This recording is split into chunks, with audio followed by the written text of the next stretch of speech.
आप सबको जय मसीह की। मैं परमेश्वर का धन्यवाद देता हूं आज की सुबह दिखाने के लिए। एक और दिन परमेश्वर ने हम सबके जीवन में जोड़ दिया। हम परमेश्वर को कोटि कोटि धन्यवाद दें। एक नया दिन ही नहीं, एक नया महीना परमेश्वर ने आज हमको दिया है। आज से जो है वो अक्टूबर का महीना शुरू हो चुका है और अभी बीता महीना जो गुजरा है सितंबर का, परमेश्वर ने वो सही सलामत हमारे सर से गुजारा है। उसके लिए हम परमेश्वर को कोटि कोटि धन्यवाद दें। एक नया संदेश लेकर मैं पास्टर राज मसीह आपके सम्मुख उपस्थित हूं और आप देख रहे हैं मेरा यूट्यूब चैनल जिसका नाम है ब्रदर राज मसीह। मैं आपसे निवेदन करता हूं मेरे इस चैनल को सब्सक्राइब करें, बेल आइकन को दबाएं ताकि नोटिफिकेशन आपके पास पहुंचे। नया वीडियो, नई जानकारियां बिना व्यवधान, बिना रुकावट आपके पास पहुंच जाए। मेरे वीडियोज़ को लाइक कीजिए और शेयर कीजिए और कमेंट्स बॉक्स में आकर मुझसे ज़रूर बातचीत कीजिए। Praise the Lord. आज का जो संदेश है वो युद्ध के सिलसिले में है, क्योंकि हम देखते हैं नीति वचन और उसका 21 अध्याय और 31 पद। देखिए यहाँ पर लिखा है, युद्ध के दिन के लिए घोड़ा तैयार तो होता है, परंतु जय यहोवा ही से मिलती है। जय मतलब विजय, जीत वो यहोवा की ओर से मिलती है। विक्ट्री हमें परमेश्वर की ओर से मिलती है। लेकिन ऊपर जो लिखा है कि युद्ध के दिन के लिए घोड़ा तैयार तो होता है। अब ये युद्ध कौन सा है, इस पर आज हम मनन करेंगे। कौन सी युद्ध की बात यहाँ पर की जा रही है। लिखा है युद्ध के दिन के लिए घोड़ा तैयार तो होता है, लेकिन जीत जो है, जो जय जो है, वो यहोवा की ओर से मिलती है। हम कितनी भी तैयारी कर लें किसी भी बात की, लेकिन जब तक परमेश्वर की ओर से हमें प्रोटेक्शन नहीं मिलेगा, हमें सहायता नहीं मिलेगी, हमें मदद नहीं मिलेगी, हम कोई सा भी युद्ध नहीं जीत सकते। तो आज हम इसी विषय पर बातचीत करेंगे। तो बने रहिए मेरे साथ, पूरा संदेश सुनिए और इसे शेयर कीजिए ताकि और भी लोग इन बातों को जान सकें। Praise the Lord. क्रूपर्स में आज का सवाल बहुत आसान है आपको बताना कि इफिसियों की पत्री किसने लिखी है। इफिसियों की पत्री किसने लिखी है, जानते हैं तो कमेंट्स में लिख दीजिए, नहीं तो डिस्कशन में आपके सवाल का जवाब मिल जाएगा। आइए एक छोटी सी प्रार्थना करते हैं, उसके बाद आज के वचन में चलेंगे। प्रभु जी, मैं धन्यवाद देता हूँ आज की सुबह दिखाने के लिए और विनती करता हूँ प्रभु आज के वचन को भी शेयर करने में मेरी मदद सहायता कर। मेरे होठों को, मेरे दिल दिमाग को छू कर ब्लेस कर। मेरी आत्मा, मेरा शरीर तेरे ही कब्जे में रहे, ताकि बोलने वाला मनुष्य नहीं में तेरा आत्मा हो। जो भी गुरु भेद की बातें इसके वचन में छिपी हैं प्रभु, वो हम पे प्रकट करना, ताकि हम उन बातों को जाने और उन्हीं के अनुसार अपने जीवनों को व्यतीत करने वाले बन सकें। प्रभु जितने भी लोग इस वचन को देख रहे हैं, सुन रहे हैं, सब पर मैं तेरी आशीष बोलता हूँ प्रभु। हर एक को आशीषित कर, हर एक की रोग, बीमारी, चिंता, परेशानियों को अपने सामर्थ्य नाम के द्वारा दूर कर दे। प्रभु यीशु नासरी के नाम से मांगता हूँ, आमीन। Praise the Lord. तो आइए आज के संदेश को शुरू करेंगे। संदेश है कि हमारा युद्ध किससे है, हमारी लड़ाई किससे है। नीति वचन 21 की 31 पद को मैंने आपको बता दिया है। क्या लिखा है वहाँ पर? लिखा है कि युद्ध के दिन के लिए घोड़ा तैयार तो होता है, लेकिन जय जो है वो यहोवा ही से मिलती है। यानी कि हमारी लड़ाई तो है, किसी न किसी से तो है। हम लाख कहें कि नहीं, हम किसी से नहीं लड़ते, लेकिन एक युद्ध जो है हमारे जीवन में चल रहा है। और वो युद्ध कौन सा है, आइए उसको हम देखेंगे। ये नया नियम की जो पुस्तक है, इफिसियों की पुस्तक, और उसका 6 अध्याय और उसका 12 पद जब हम पढ़ेंगे तो देखिए वहाँ पर इस युद्ध का जिक्र संत पौलुस ने किया है। इफिसियंस चैप्टर 6 वर्स 12 यहाँ लिखा है, क्योंकि हमारा ये मल्ल युद्ध लहू और मांस से नहीं, परंतु प्रधानों से और अधिकारियों से और इस संसार के अंधकार के हाकिमों से और उस दुष्टता की आत्मिक सेनाओं से है जो आकाश में है। तो यहाँ पर जो संत पौलुस कहते हैं कि क्योंकि हमारा ये मल्ल युद्ध का मतलब अगर हम देखें, अगर इसका ट्रांसलेशन करें इसका, तो मल्ल युद्ध का अर्थ होता है कुश्ती लड़ना। कुश्ती पहलवान जो लड़ते हैं उसे कहते हैं मल्ल युद्ध। तो यहाँ संत पौलुस युद्ध का जिक्र कर रहे हैं, लेकिन वो बता रहे हैं यहाँ पर कि हमारा ये जो युद्ध है ये लहू और मांस से नहीं है। लहू और मांस का मतलब होता है मनुष्य, क्योंकि मनुष्य से या किसी जानवर से, किसी पक्षी से, उनमें भी लहू और मांस होता है, उनसे हमारा युद्ध नहीं है। क्योंकि ये जो लड़ाई है ये आत्मिक लड़ाई है, और इस लड़ाई में हमारे अगेंस्ट कौन खड़ा है, वो है शैतान। क्योंकि इसको जब हम पूरा पढ़ते हैं 6 अध्याय की 12 पद को, तो यानी क्या, क्योंकि हमारा ये मल्ल युद्ध लहू और मांस से यानी कि मनुष्यों से या किसी जीव जंतु से नहीं है, परंतु प्रधानों से और अधिकारियों से और इस संसार के अंधकार के हाकिमों से और उस दुष्टता की आत्मिक सेनाओं से जो आकाश में है। ये कौन है? ये शैतान है, ये आकाश में है। तो इनसे हमारा युद्ध है। यहाँ पर साफ लिखा है कि इस संसार के अंधकार के हाकिमों से, जो अंधकार के हाकिम हैं, क्योंकि शैतान के जो अनुयायी हैं, और उस दुष्टता की आत्मिक सेनाओं से जो आकाश में है। तो हमारा ये युद्ध जो है आत्मिक युद्ध चल रहा है, और वो युद्ध है शैतान से। लेकिन प्रत्यक्ष रूप में अगर हम देखें तो कुछ और भी बातें हैं जो हमें बताती हैं कि हमने इस युद्ध को जीतना है, चाहे कुछ भी हो जाए।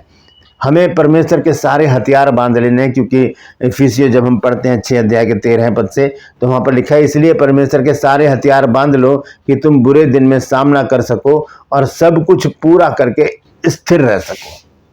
तो हमें क्या करना है? ये हथियार हमें बांध लेने हैं। लेकिन ये हथियार है कैसे? ये कौन से हथियार हैं जिनकी बात यहाँ पर लिखी गई है कि हम परमेश्वर के सारे हथियार बांध लें? और आगे उन हथियारों का जिक्र भी है। आइए उसको देख लेते हैं। उनका जिक्र है 14 पद से पढ़ेंगे हम, इफिसियों 6 अध्याय और उसके 14 पद से 18 पद तक। इफिसियंस चैप्टर 6 वर्स 14 to 18 लिखा है, सुसत्य से अपनी कमर कसकर और धार्मिकता की झिलम पहनकर और पाँव में मेल के सुसमाचारी के तैयारी के जूते पहनकर और इन सब के साथ विश्वास की ढाल लेकर स्थिर रहो, जिससे तुम उस दुष्ट के सब जलते हुए तीरों को बुझा सको, और उद्धार का टोप और आत्मा की तलवार जो परमेश्वर का वचन है ले लो, और हर एक समय और हर प्रकार से आत्मा में प्रार्थना और विनती करते रहो, और इसीलिए जागते रहो कि सब पवित्र लोगों के लिए लगातार विनती किया करो। ये हमने 18 आयत तक पढ़ा है। तो यहाँ पर साफ लिखा है कि हमें सारे हथियार बांध लेने हैं। तो ये हथियार कैसे हैं? इसके लिए हम थोड़ा सा पीछे चलेंगे, 1 कुरिन्थियों देखेंगे और उसका 2 कुरिन्थियों 10 अध्याय और उसका 4 पद। 2 कुरिन्थियंस चैप्टर 10 वर्स 4 देखिए क्या लिखा है यहाँ पर हथियारों के बारे में। लिखा है, क्योंकि हमारी लड़ाई के हथियार शारीरिक नहीं पर गढ़ों को ढा देने के लिए परमेश्वर के द्वारा सामर्थी हैं। हमारे जो हथियार हैं वो आत्मिक हैं, क्योंकि हमारी लड़ाई ही आत्मिक है। हमारी शारीरिक लड़ाई नहीं है, लहू और मांस से हमारी लड़ाई नहीं है। तो यहाँ पर मैं आपको बता दूं कि ये जो युद्ध है ये किन से है? सबसे बड़ी बात, शैतान से हमारा युद्ध है। एक आत्मिक प्राणी है शैतान, उससे हमारा युद्ध है, और वो बहुत सारे तीर हम पर फेंकता है। अभी हमने पढ़ा है कि उसके जलते हुए तीरों को बुझा सके। वो कौन से तीर हैं? वो है व्यभिचार, चोरी, हत्या, परस्त्रीगमन, टोना, बैर, झगड़ा, फूट, विधर्म, डाह, मतवालापन, लीला, कीड़ा, नशा, लड़ाई झगड़े, चुगली, बदनामी, छल, कपट। ये सारे जो भी काम है ये शैतान के हथियार हैं। ये परमेश्वर के लोगों के ऊपर वो अटैक करता है इन बातों के साथ। तो हमारी जो लड़ाई है शैतान से है, पहली बात। दूसरी बात, हमारी लड़ाई किससे? संसार की शिक्षा से। संसार हमें कभी भी अच्छी शिक्षा नहीं देगा। वो चीज़ चाहेगा कि हम बैकस्लाइड हो जाएं, वो ये चाहेगा कि हम गिर जाएं, वो ये चाहेगा कि हम हार जाएं, वो ये चाहेगा कि हम रोएं, हम घायल हों। ये सारी बातें वो संसार चाहता है। संसार की शिक्षा जो है वो बहुत ही भयंकर है। घर के घर बिगाड़ देती है और बच्चों तक को वो नहीं छोड़ती। तो संसार की शिक्षा से हमारा युद्ध है, द्वंद है प्रतिदिन। तीसरी बात है कि पाप से हमारा युद्ध है, पाप से प्रतिदिन का ये युद्ध है। रोज़ हमें पाप से लड़ना है। और हम जानते हैं कि अभी हमने पढ़ा है 2 कुरिन्थियों 10 अध्याय 4 पद में कि हाँ, क्योंकि हमारी लड़ाई के हथियार शारीरिक नहीं परंतु आत्मिक हैं, जो गढ़ों को ढा देते हैं। तो ये आत्मिक हथियार कौन कौन से हैं? पहली बात क्या है? प्रार्थना जो है वो हमारा आत्मिक हथियार है। दूसरी बात, परमेश्वर का वचन जो है ये हमारे लिए एक ढाल है, एक हथियार है। और तीसरी चीज़ है उपवास। चौथी चीज़ है आराधना। और पांचवी और आखिरी चीज़ है मसीही लोगों के साथ, परमेश्वर के लोगों के साथ संगति बनाकर रखना। तो ये आत्मिक हथियार है, ये गढ़ों को ढा देते हैं। तो इसीलिए कहा गया कि युद्ध के दिन के लिए घोड़ा तैयार तो होता है, लेकिन जय यहोवा की ओर से मिलती है। वही जीत सकते हैं जो प्रार्थना जिनके पास प्रार्थना का हथियार है, जिनके पास वचन का हथियार है, जिनके पास संगति का हथियार है, जिनके पास आराधना स्तुति का हथियार है और जिनके पास उपवास का हथियार है, वही जीत सकते हैं। नहीं तो हम संसार से जीत ही नहीं सकते। यीशु मसीह ने कहा यूहन्ना 16 अध्याय के 33 पद में कि ढाढ़स बांधो, मैंने संसार को जीत लिया है। तो हमें क्या करना है?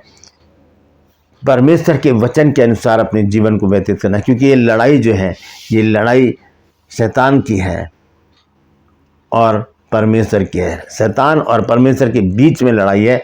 हमें बीच में डाला जा रहा है शैतान के द्वारा, क्योंकि ये इस तरह की कहानी जैसे कोई बच्चे को किडनैप किया जाता है और फिर उसके माता पिता को फ़ोन करके फिरौती मांगी जाती है।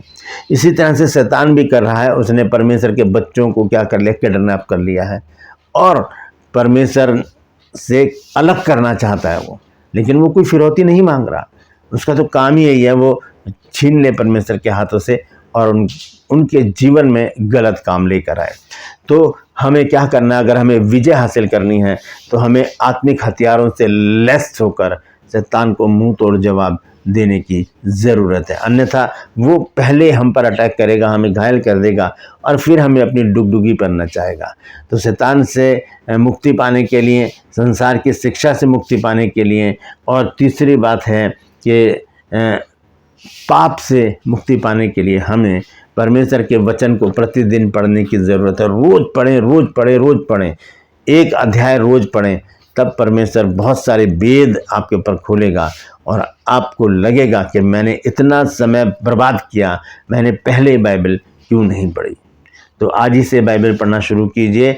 आज पहली तारीख है, पूरा महीना है, मुझे लगता है कि शायद 31 दिन का महीना है ये। तो इस महीने में आप पूरे महीने एक नीति वचन की पुस्तक पढ़िए, एक अध्याय पढ़िए, क्योंकि नीति वचन में 31 अध्याय हैं। तो प्रतिदिन एक अध्याय पढ़िए और देखिए परमेश्वर का वचन आपको कैसे शार्प बना देगा। क्योंकि जब हम परमेश्वर के वचन को पढ़ते हैं तो हम उस समय परमेश्वर की संगति में होते हैं। हम परमेश्वर से प्रार्थना करते हैं तब हम उस समय परमेश्वर की संगति में होते हैं। हम जब परमेश्वर के लोगों की संगति में होते हैं तब हम परमेश्वर की संगति में होते हैं। और जब हम उपवास रखते हैं या आराधना स्तुति करते हैं, संगीत बजाते हैं, तब भी हम उसकी नज़दीकी में हैं। Praise the Lord. तो हमें करना क्या है? हमें इस युद्ध को लड़ने के लिए परमेश्वर के सारे हथियारों को बांध लेना है और ये बात याद रखनी है कि हमारा ये मलयुद्ध लहू और मांस से नहीं है, बल्कि शैतान से है, पाप से है और संसार से है। Praise the Lord. तो परमेश्वर इन वचनों के द्वारा हम सबको आशीष दे। यदि आज आपने कुछ नया सीखा है तो कमेंट्स में ज़रूर लिखिए और इस वचन को शेयर कीजिए ताकि और भी लोग इन बातों को जान सकें। Praise the Lord. ट्रू बस में आज का सवाल है आपको बताना कि इफिसियों की पत्री किसने लिखी है। जानते हैं तो कमेंट्स में लिख दीजिए, नहीं तो डिस्क्रिप्शन में आपके सवाल का जवाब मिल जाएगा।